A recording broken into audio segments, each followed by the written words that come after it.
And the first one is given by Kenichi Asai about OCaml type debugger. Thank you very much. So finally, we get to the final session, and we have only 2 remaining talks. And I will talk about OCaml type debugger. And this is about technical talks, but you could also hear this talk about how to write a PhD thesis, because most of this work was done by Kanae Tsushima, who is also in the audience.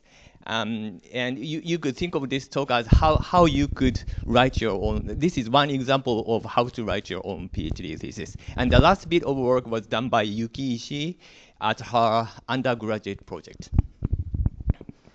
Okay, here is the plan. I first show you a demo, what is an interactive type debugger. And then I will point 3 things. First, principles of an interactive type debugger in general, and then I will talk about how to scale it to a realistic language like OCaml, and then I will talk about how to turn it into a practical tool. And those 3 points correspond to 3 versions of OCaml type debugger we have built.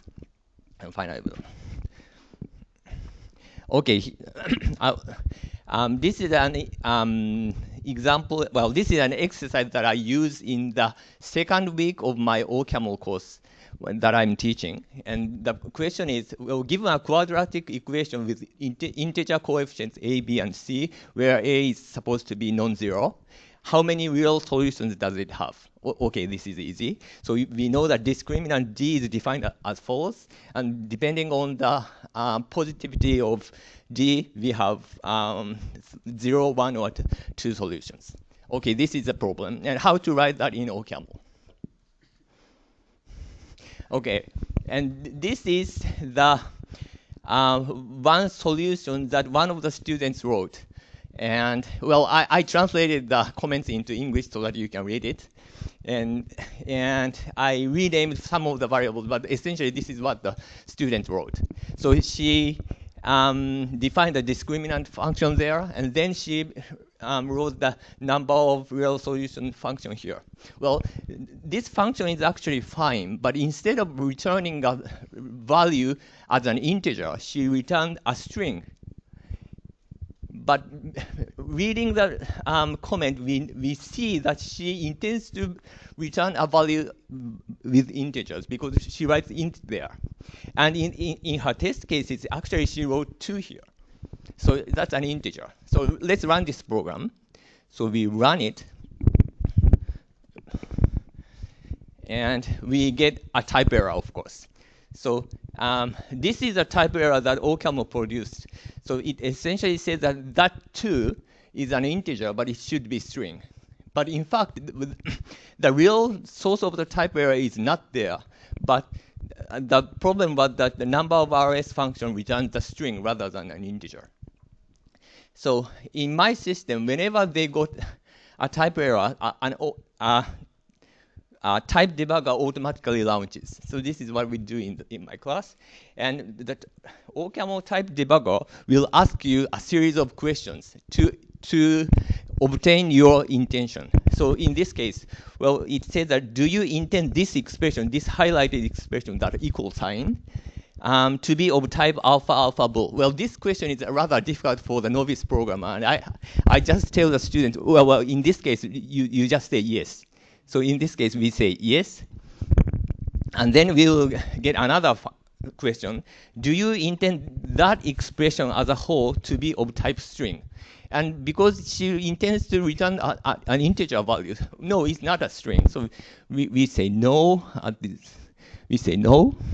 Then you say, do you intend this expression to be of type int arrow string? But no, that function will not return string. So we say no. Then the highlight goes up to the definition of this num_rs function. And do you intend this expression to be of type int string? No, it's not. It doesn't return string. So we say no. And here we got another kind of question. In this scope, do you intend that the variable a is of type integer? Well, a is a coefficient, so that's the integer. So we say yes.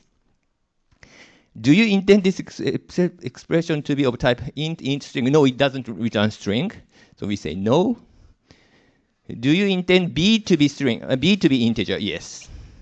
Yes. Do you intend this expression to be of type int string? No, it doesn't return string. So no.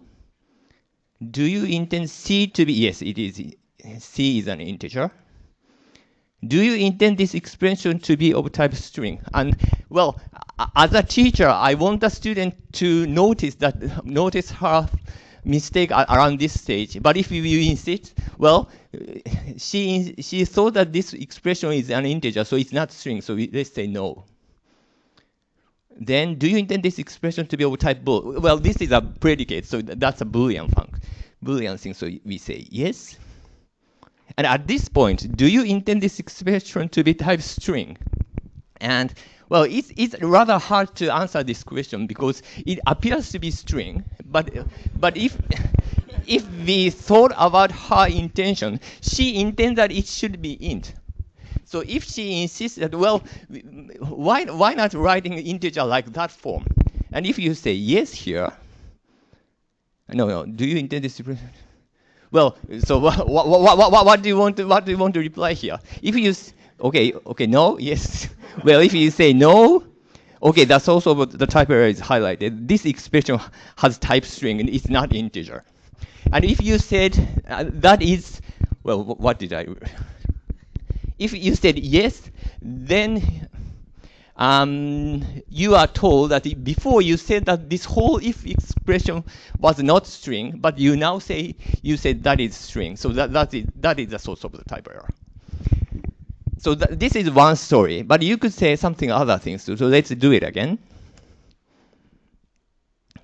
So do you intend it? Well, this one you have to always say yes. And at this point, let's say that she actually intends that the number of RS function returns a string. So in that case, having that expression to have string, that is fine. So let's say yes. Then the type debugger does not go into the definition of the num_rs function, but rather it goes to the second argument of equal sign. And do you intend this one to be integer? Well, maybe yes. And then you are told that, well, this equal function will receive two equal types expression, but you give string first, and then as a second argument you give int. So that's the source of the type error. So required type of second argument is string. So like this. So this is the OCaml type debugger. It's quite cool, huh? Yeah. Okay, interactive type debugger. This was proposed by Chitel in 2001, and the interactive type debugger asks us a series of questions, and that is to obtain programmer's intention. Why? Well, because in general, it is impossible to locate the single source of type error without knowing the programmer's intention. Remember that type error consists of two conflicting types, and we don't know which of the two is guilty. So we have to ask students which is the intention and which is not. So using the answers, the type debugger navigates us through the source program, and it identifies the source of a type error that is consistent with the programmer's intention.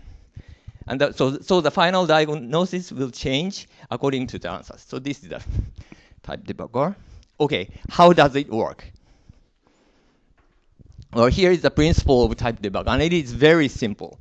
So it is based on algorithmic program debugging by Shapiro, and it compares the inferred type and programmer's intention. And it detects that their difference to locate the source of the type error. So let's consider this example. So in this example, the function says that given an x, it doubles it as an integer, but it is given a string, so it is a type error. And in the OCaml compiler, we have this kind of nice derivation tree that you have learned this morning. And so this fun x, this one receives an integer and it returns back an integer, but because string 1 is given, so that's a type error. Okay, for this program, we consider two scenarios. The first one, where the programmer thought that the string 1 can be an integer. So in this case, in programmer's mind, we have this green typing derivation where one has type int. So because int was passed to the int to int function, then this program should be okay. And what type debugger does is to compare these two things and detect the difference. So of course the difference is over there, so that is the source of the type error. The problem is that this green typing derivation resides only in the programmer's mind. So type debugger does not know about that at all.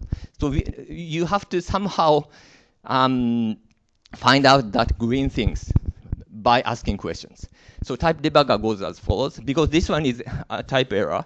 So it goes to this thing and asks if the programmer thinks that this expression has int, arrow int.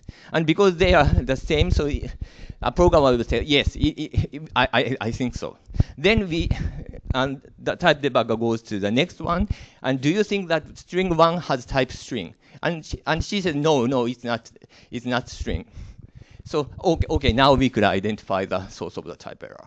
So this is one scenario. Okay, this is the second scenario. Let's assume that programmer thought that plus is not an integer addition, but it is a string concatenation operator. So in this case, programmer thinks of this typing derivation. So plus receives 2 strings and concatenates that. So in this case, we have a slight problem because there are a lot of difference between these two. Okay, let's see what happens. We start from here, and the type debugger asks if you think that this function has type int, arrow int. No, it doesn't have it. That is the answer. So we go up, and now the type debugger asks, do you think that x plus x has type integer? No, it doesn't have type int. And at this point, we are a little bit in a trouble. If we could ask directly the type of plus, then we are happy. Then the programmer will reply, no, it doesn't have, plus doesn't have that type, so we could identify the source of the type error. But if we ask for this x, what do you think that x has type int? Then she will reply no, because she thinks that x should have type string. But the source of the type error is not in x, but it resides in plus. So plus should be replaced with something else. So what's happening there? Well, the problem is that this typing derivation is not compositional. The type of x is becoming int because it is used in the context where the integer is required, namely the argument of plus function. So it is not the fault of this x expression that this type became int, but it is the fault of some context. So we want to avoid this kind of interference between context and the expression. So what we want to have is the most general type for each expression independently. So what we use instead is that this type tree, which we call the most general type tree. And in this type tree, each expression has its most general type. So if x appears independently, then x can have any type. The type of x will become integer because it is used as an argument to plus. So using this typing derivation, the type debugger goes very well.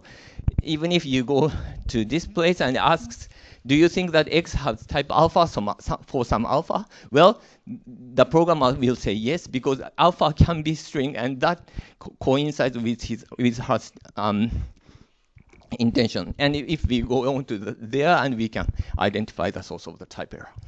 So in summary, interactive type debugger compares the inferred type and programmer's intention, where programmer's intention is obtained from the answer to the questions. And we use the most general type tree and detect the most specific difference and report it as the source of the type error. So this is very simple idea. So because this is so simple idea, we were excited and okay, let's implement this and use it in practice. And the result is the OCaml type debugger first version. And it is the direct implementation of the idea just shown. And it is written from scratch as an independent program. And it constructs the most general type tree in it. And we tried this result in my OCaml course in my university. And the result was as follows. Well, it could help students sometimes. But unfortunately, I had to say that mostly it was a failure. Why? Because it did not scale. So to use that in a real class, then students will write a random program there. And whatever students write, OCaml type debugger cannot crash. Well, actually, we did quite a lot, and the implemented type debugger supports most of the basic constructs. It didn't cover all the things. And also, there was subtle deviation from the OCaml static semantics. The OCaml type inferencer is huge, and of course, we couldn't reproduce all the things. So the principle of the interactive type debugger is simple and great, but the reality is different. Okay, so how can we make principle to scale? Well, although simple in principle, it is hard to construct the most general type tree precisely and for whole the OCaml language. And actually here, Kanae has struggled quite a lot, and she implemented the type debugger by herself and tried a lot of things, but she realized that it is useless to mimic the OCaml type inferencer as a whole. And here are some observations. The OCaml compiler performs type inference, and the constructed type derivation tree in the OCaml compiler is not exactly what we want. We want the most general type tree, but what in the OCaml compiler, that's something different. But actually, they are similar. And now she came up to the crucial question that can we reuse the OCaml type inference for our purpose? And in the hindsight, I think that raising this question was the most important thing in her PhD thesis to complete. So because she could come up with this question, well, everything else falls smoothly. So often it is the question of if you can raise the question rather than if you can answer the question. So because she could ask this question, well, everything else falls very smoothly. And well, once you could ask, well, you can answer it. So, okay, here is how.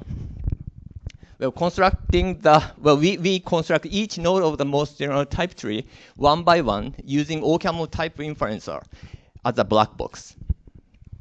So suppose that, well, and it consists of two parts. We first decompose a given program into sub-programs, sub-expressions.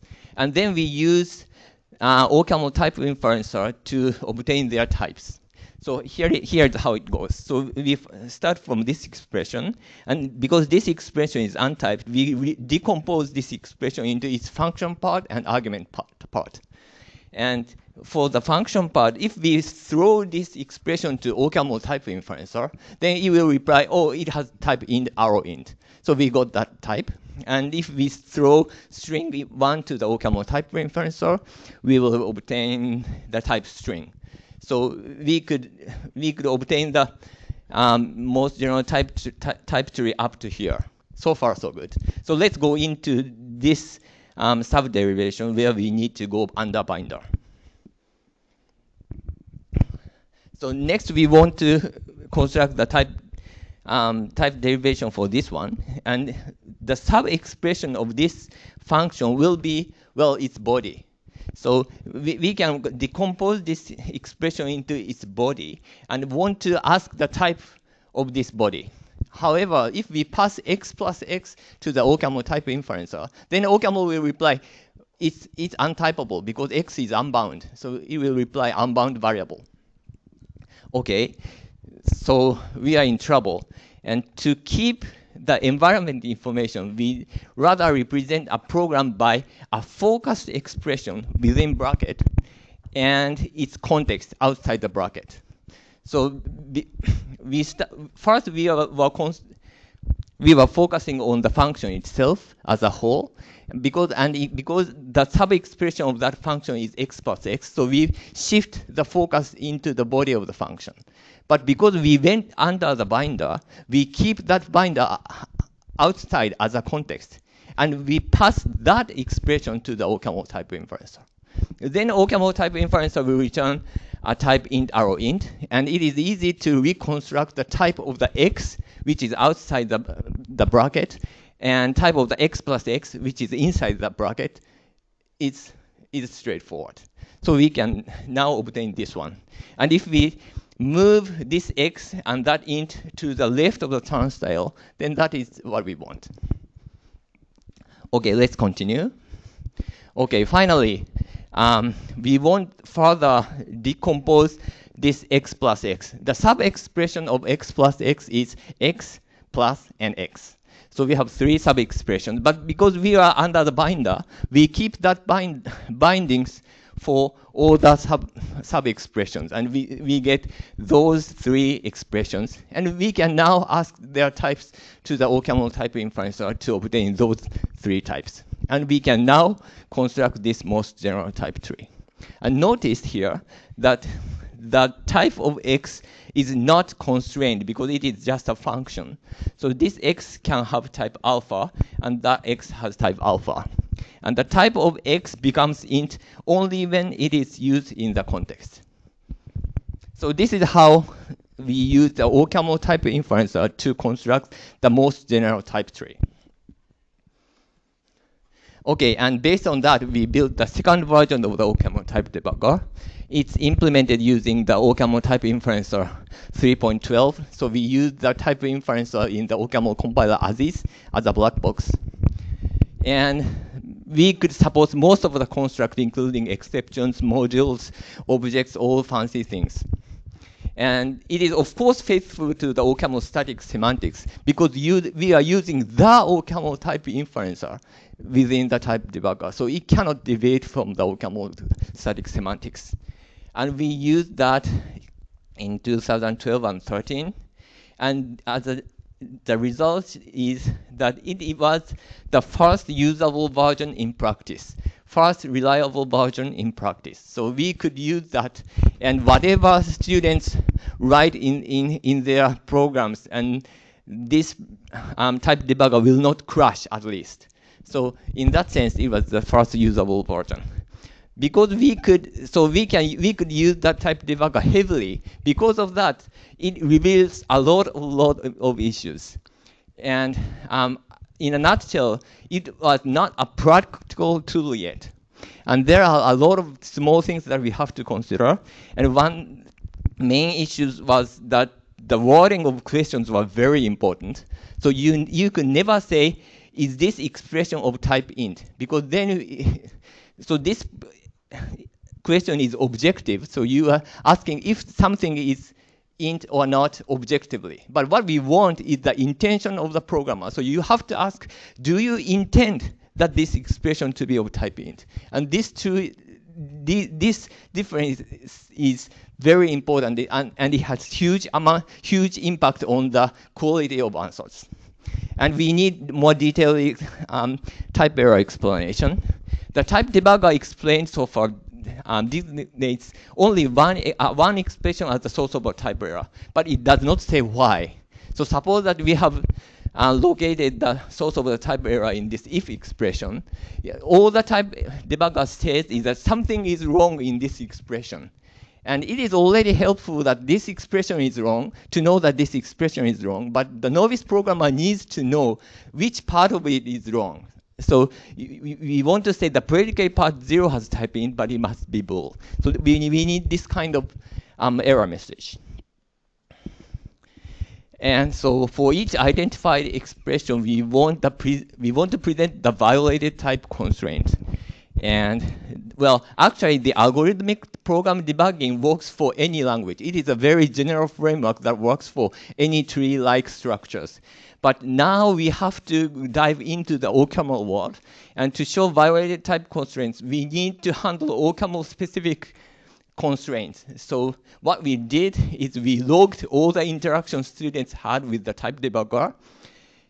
And well, actually, this is the Yuki's work. For all the interaction taken in 2012, she manually classified them according to the kind of errors, analyzed them if type debugger worked fine, and if they produced the right error message, and if not, provided better error messages. For example, which branch of the match expression was wrong, rather than saying that this match expression is wrong, or which argument of function application was wrong.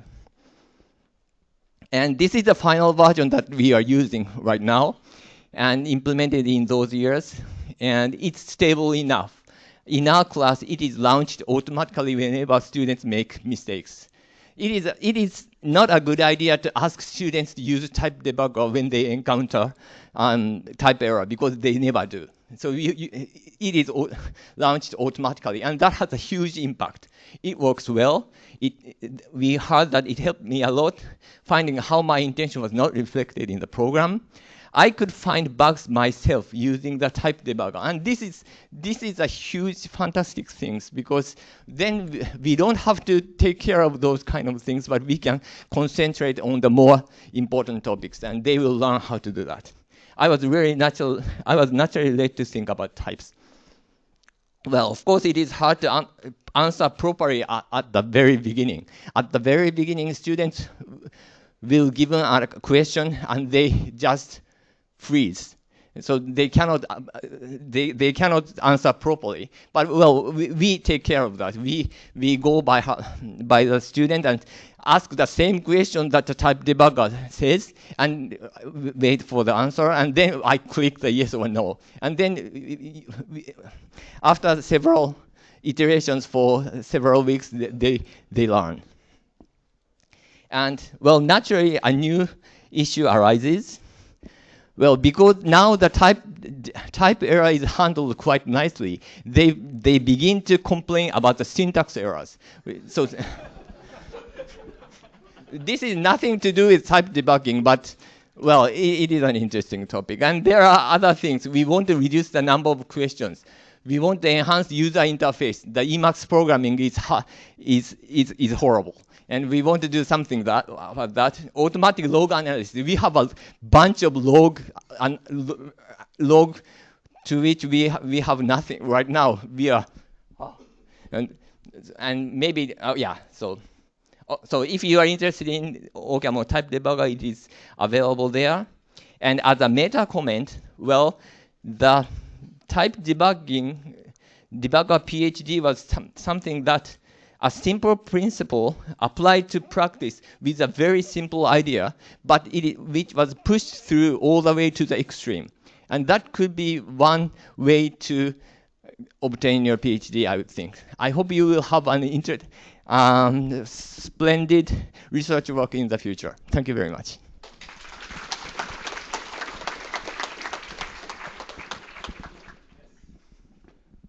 This is totally awesome, and some Haskell people have been, in fact, like praising this work and saying how awesome it is. So, can you talk about like what makes OCaml? Why do you pick OCaml, and what are the challenges of doing this in another language? Like you said, the algorithm can carry over. So, like, what would it take to do it in Haskell or another language? Or is OCaml just like really special that makes it work? Well, I don't think this work is specific to OCaml, and in fact, the original type debugger was proposed for Haskell. And we picked OCaml because I'm teaching OCaml in my class and I want to use that. But I don't think there are, well, I'm not very familiar with the sophisticated Haskell type classes, so I'm not quite sure. But well, the basic principle is very simple, and it is, I don't think there are fundamental obstacles to apply this technique to Haskell or other languages. Maybe it is interesting to have this kind of things to Agda.